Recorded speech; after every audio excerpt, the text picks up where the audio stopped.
Halo semua, selamat datang di Ruang Mimpi. Bagaimana kabar kalian semua? Semoga baik-baik saja. Kali ini saya akan kembali mendongeng sebuah manhwa yang berjudul Kaisar Iblis yang Terbangkitkan Kembali. Sebelum kalian menonton part ini, Mimin saranin untuk menonton part sebelumnya dulu agar ceritanya nyambung. Dan ada baiknya teman-teman semua untuk subscribe channel ini dan aktifkan loncengnya agar tidak ketinggalan di video berikutnya. Ambil udut, siapkan kopi. Itulah tandanya kita masuk ke intro. Let's go.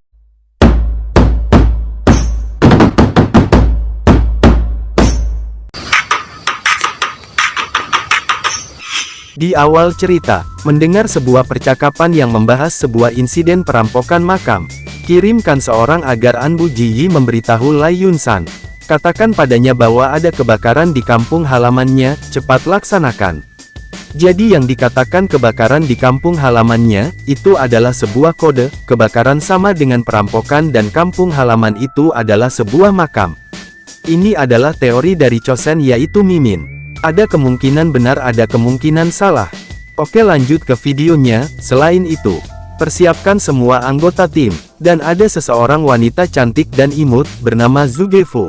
Peringkat 36 Master Array tertinggi di Central Plains, Zugefu mengatakan kali ini. Aku ingin semua orang di dunia tahu. Siapa yang berani merampok makam masterku, akan dihukum mati. Siapapun itu, dan dimanapun dia berada. Lalu para si kembar, langsung memberitahukan informasi dari Zugefu. Kenapa Mimin bilang si kembar karena mirip aja gitu?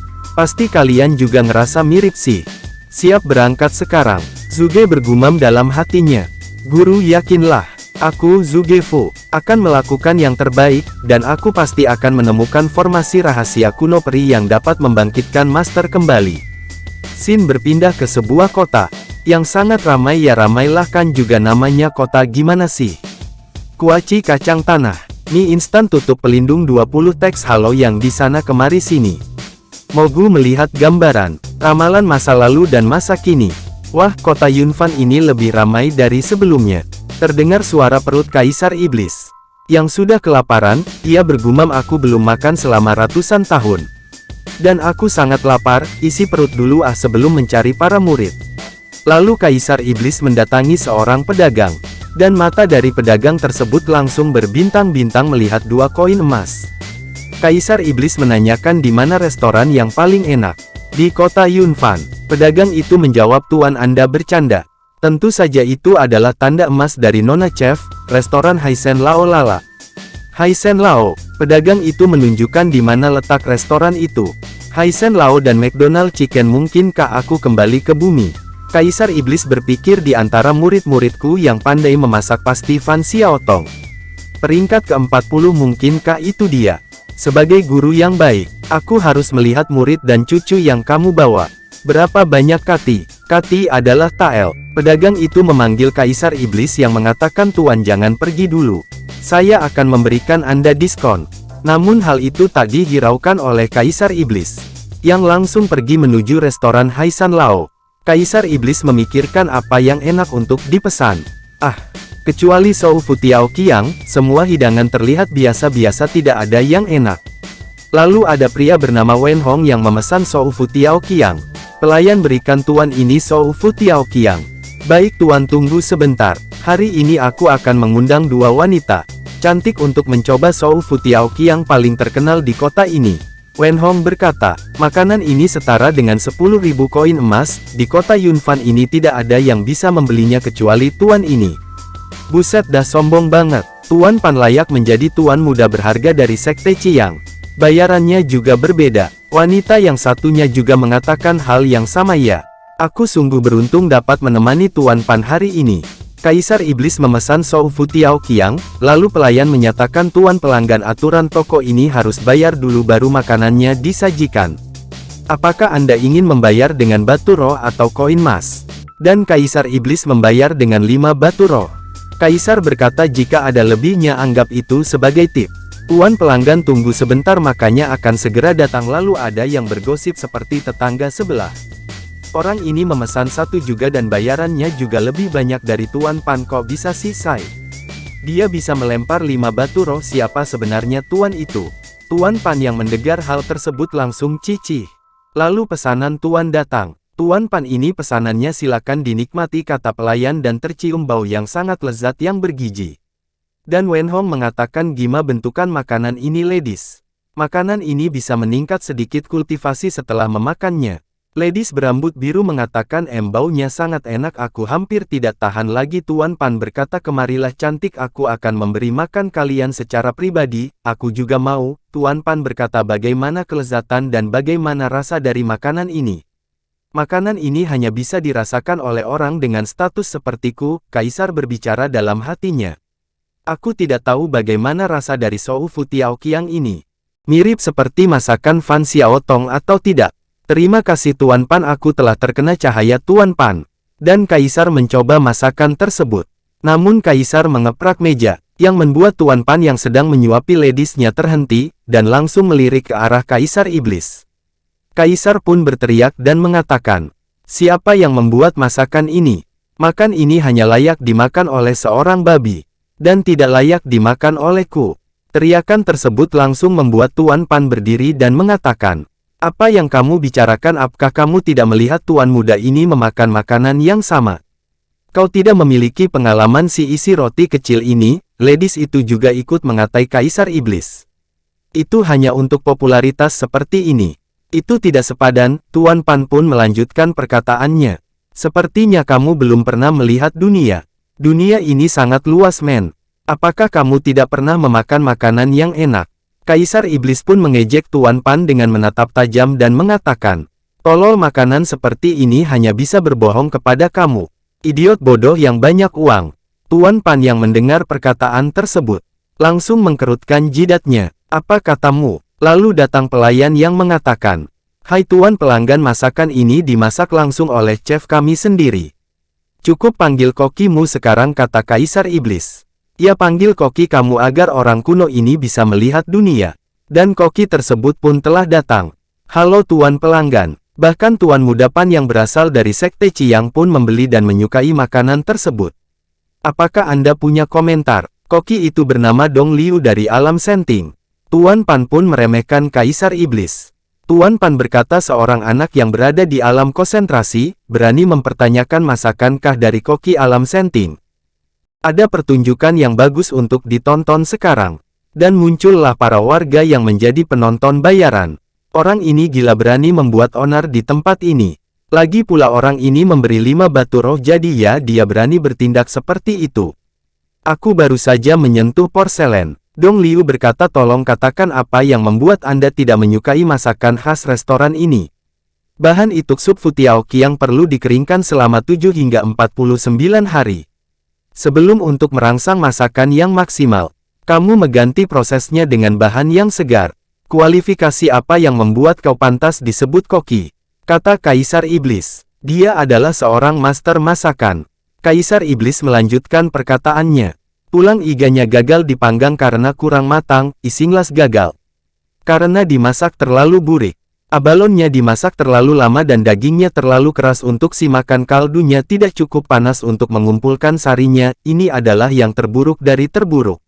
Dong Liu yang mendengar perkataan tersebut sontak berkeringat dingin mendengarnya.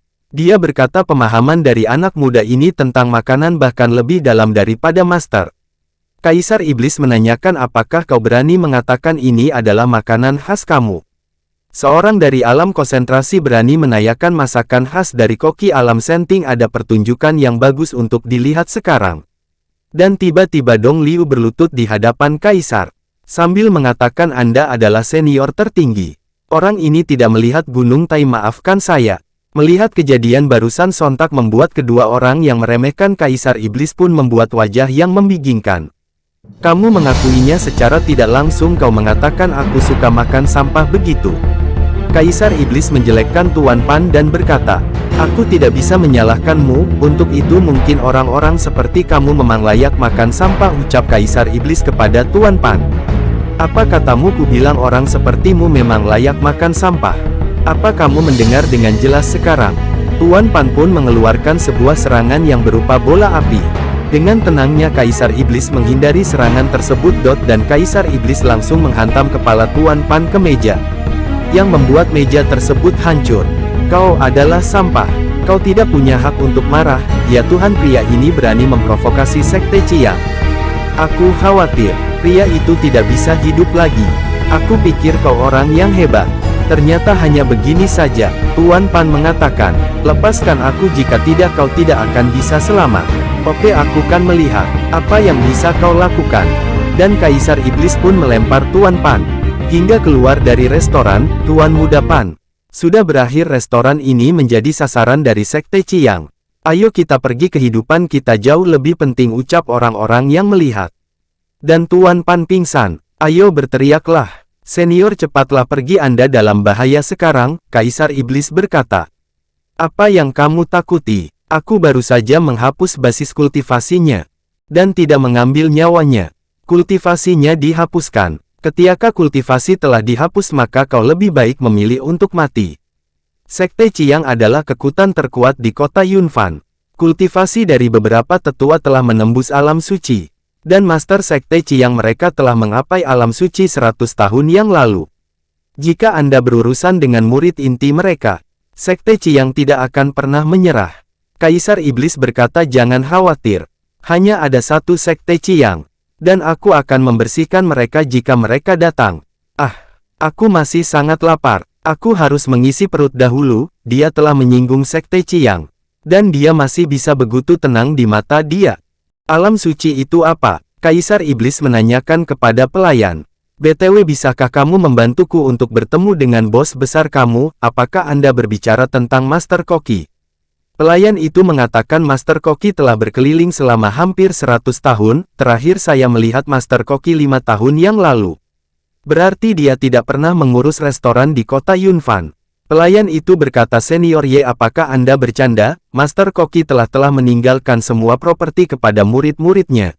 Dan sampai sekarang nama dari Kaisar Iblis belum diketahui di chapter ini. Saya pun belum tahu. Kaisar Iblis bergumam dalam hatinya, aku udah tahu itu tidak sesederhana itu.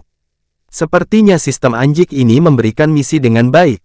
Apakah kamu tahu di mana Jin Yi Anbu berada di kota Yunfan? Pelayan itu kebingungan dan berkata, Jin Yi Anbu apa itu semacam sebuah sekte? Lupakanlah, silakan pergi. Selain itu aku meminta makanan dan akomodasi hari ini. Baik Tuan. Xin berpindah dengan menampilkan seseorang yang sedang marah. Mengetahui bahwa Wenhong kultivasinya dihapus. Siapa orang itu berani mengusik Sekte Qiangku? Lalu bawahannya mengatakan, Tuan Sekte Haram, tenang, Tuan Muda terluka oleh seorang pemuda. Yang kultivasinya berada di tahap konsentrasi. Dia hanya memerlukan satu serangan untuk menghapus kultivasi Tuan Muda. Orang itu pasti bukan orang biasa. Sekarang ketua yang memimpin pasukan 13 dan 14 sedang pergi ke makam. Bentar dulu guys, dan ternyata Ye Huang adalah Kaisar Iblis. Ya Mimin cuman nebak aja. Karena di manhuanya, tertuliskan mereka sedang pergi ke makam Ye Huang, bisa jadikan itu nama Kaisar Iblis. Menarik. Jadi kita tetap memanggil Kaisar Iblis dengan sebutan Kaisar Iblis. Karena Ye Huang belum pasti itu nama Kaisar Iblis, ya kan? Ya guys. Lanjut. Tidak cocok mengambil tindakan dua kali Tuan. Ucap bawahannya. Oke. Kemudian kirimkan orang untuk mengawasi Hansen Lao dan gerak-gerik bocah laki-laki itu. Ketua itu berkata, aku akan membalasnya ribuan kali lebih sakit. Lalu memperlihatkan wanita yang mengeprak meja tanpa diduga. Kelompok sampah ini berani merampok tubuh guru. Peringkat ke-20 Lai Yusan menyukai arsitektur. Lai Yusan mengatakan tubuh guru berada di luar alam pemurnian. Tubuh seperti itu tidak berguna bagi manusia biasa. Tapi jika itu penguasa tanah suci. Jadi memangnya kenapa jika itu penguasa tanah suci, berani mencuri tubuh guru? Bahkan jika aku melawan kehidupan ini, aku akan membantai siapapun yang berani mencuri tubuh guru. Saudari tunggu. Seseorang memicu jebakan makam dan menghancurkan formasi. Mereka telah datang saudari. Lai Yusan berkata, jangan biarkan mereka lepas. Berani masuk ke tempat orang akan mati. Ini seperti pepatah di kabupatenku. Jika Anda masuk, maka Anda tidak bisa keluar lagi. Sekelompok orang itu mengatakan, tiga tetua itu perkasa ya Tuhan. Keterampilan ketiga tetua tidak ada tandingannya, hanya beberapa detik semua jebakan langsung hilang. Betul sekali. Kali ini kita akan mendapatkan harta yang besar di makam ini. Namun tetua di sebelahnya kebingungan. Aku baru mau mulai. Tapi mengapa itu terbuka? Yo, kalian sangat berani. Mau merampok makam ini. Tetua itu terkejut. Hei kau, berpura-pura menjadi penjaga. Bukankah tujuan kita sama? Berikan semua harta yang kalian dapatkan di sini. Kalau tidak aku tidak akan mengampuni hidupmu. Saudari berapa orang ia ingin mati? Semua orang yang datang ke sini. Keduanya jelas banyak dikelilingi oleh tahap dewa. Alih-alih takut mereka malah mengeluarkan niat membunuh. Dalam hal ini jangan salahkan kami karena menindas gadis-gadis lemah. Dan tetua itu memberikan perintah. Serang sekarang. Namun sayangnya video ini berakhir sampai di sini dulu. So, bagaimana kelanjutan dari manhwa Raja Iblis yang terbangkitkan kembali? Kita akan melihatnya di minggu depan. Weh ya, hahaha.